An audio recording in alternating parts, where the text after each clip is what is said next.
அன்புடையர் வணக்கம். அதாவது கன்னியாகுமரி மாவட்டம் இணையம் பகுதியில் இணையம் பேருந்து நிலையின் அருகாமையில் இருந்து கருங்கல் நோக்கி செல்லும் பாதையில் வளைவு. அதாவது பேருந்து நிலையம் ரொம்ப பக்கத்தில் தான் இருக்குது. அதில் இருக்கக்கூடிய முதல் வளைவில் வலது பக்கமாக ஒரு மின்கம்பம் இருக்குது. அந்த மின்கம்பத்தில் மொத்தம் 3 லைன் போகுது. ஒரு லைன் அதாவது ஒரு லைன் ஒரு பக்கம், இன்னொரு லைன் ஒரு பக்கம், ஒரு மிடில் ஒரு லைன் போகுது. இந்த சைடில் உள்ள அந்த பச்சை மார்க் போட்டிருக்கேன் பாருங்கள். அதாவது பச்சையில் ரவுண்ட் பண்ணி போட்டிருக்கேன். அதில் போயிட்டு இருக்கக்கூடிய இந்த மின் கம்பி கட்டாயி, அந்த கட்டாயி அதில் கிளாம்பை வச்சு அவங்க முறுக்காமல் என்ன பண்ணியிருக்காங்கன்னா, மிடில் இருக்கக்கூடிய அந்த அதாவது போஸ்ட்டு கம்பம் இருக்குது பாருங்கள். அந்த கம்பத்தில் ஏற்கனவே ஒரு கம்பி அங்கே மெயின் கம்பி போகுது. அந்த மின்சார கம்பியோட சேர்த்து ரொம்ப ஒரு அடி 1.5 அடி கேப்பு தான் இருக்கும். அதில் சேர்த்து வச்சு கட்டி வச்சுருக்காங்க. இது ரொம்ப நாளாக இருந்துட்டு தான் இருக்குது. கிட்டத்தட்ட அது பக்கத்தில் தான் என் கடை இருக்குது, மொபைல் கடை. கிட்டத்தட்ட ஒரு 1.25 வருஷமாக நான் பார்த்துட்டு இருக்கேன். அது அப்படி தான் இருக்குது.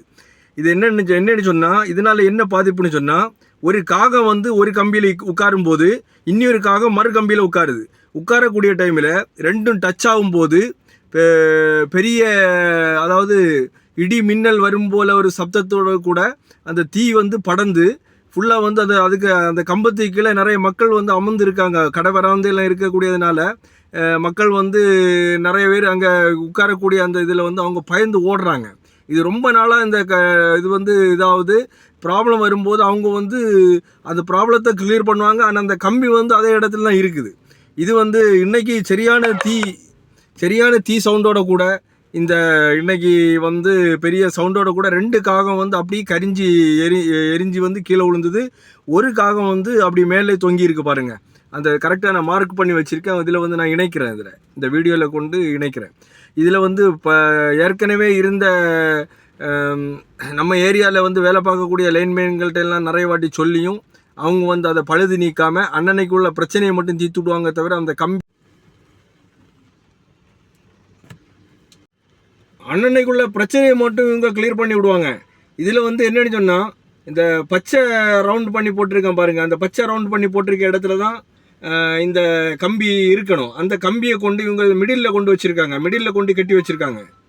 மிடில் கட்டி வச்சுருக்கிறதுனால இந்த மிடில் இருக்கக்கூடிய ஆல்ரெடி மிடில் இருக்கக்கூடிய அந்த கம்பியும் மின்சார கம்பியும் இந்த மின்சார கம்பியும் சேர்ந்து இந்த காக்கா உட்காரும்போது டச் ஆகி அப்படி தீ பிடிக்குது. இது ரொம்ப நாளாக இருந்துகிட்டு இருக்குது. அன்னைக்கு நடக்கக்கூடிய பிரச்சனையை மட்டும் கிளியர் பண்ணுவாங்க. தவிர இந்த கம்பியை பச்சை ரவுண்ட் பண்ணி இருக்கக்கூடிய ஏரியாவில் வச்சு அவங்க கெட்டுனாங்கன்னு சொன்னால் இந்த பிரச்சனைக்கு ஒரு தீர்வு வந்திருக்கும். இது ஒரு வாரத்துக்கு 5 வாட்டி இந்த போஸ்ட்டில் ஏறுறாங்க. இதை இந்த போஸ்ட்டில் ஏறாமல் இருக்கணும்னு சொன்னால், இந்த மாதிரி மின்சார தடை இல்லாமல் இருக்கணும்னு சொன்னால், இவங்க அந்த பச்சை ரவுண்டு மார்க் பண்ணி இருக்கக்கூடிய இடத்துல வச்சு அந்த ஒழுங்காக அவங்க கட்டிட்டு போனாங்கன்னு சொன்னால், ஒரு வாட்டி கட்டினா போதும். எப்படி ஒரு 6 மாதம் கடற்கரை ஏரியானால அடிக்கடி வேற தான் இருக்கும். 6 மாதம் அவங்களுக்கு தொந்தரவு இல்லாமல் இருக்கும். இது அப்படி இல்லை. ஒரு மாதத்துக்கு 15 வாட்டி 20 வாட்டி அதில் ஏறி இறங்குறாங்க அந்த போஸ்ட்டில். இது முக்கியமான ஒரு போஸ்ட்டு, அந்த வளைவில் இருக்கக்கூடிய ஒரு முக்கியமான போஸ்ட்டு. அதனால் அந்த அதிகாரிகள் இதை நேரில் பார்த்து இதற்கு தகுந்த நடவடிக்கை எடுத்து குறிப்பிடப்பட்ட பகுதியில் வேலை பார்க்கும் லைன்மேன்களை வைத்து அதை நன்றாக கட்டி பொதுமக்களுக்கு இடையூறு இல்லாமல் பயன்படுத்தி தருமாறு மிகவும் தாழ்மையுடன் கேட்டுக்கொள்கிறோம். நன்றி, வணக்கம்.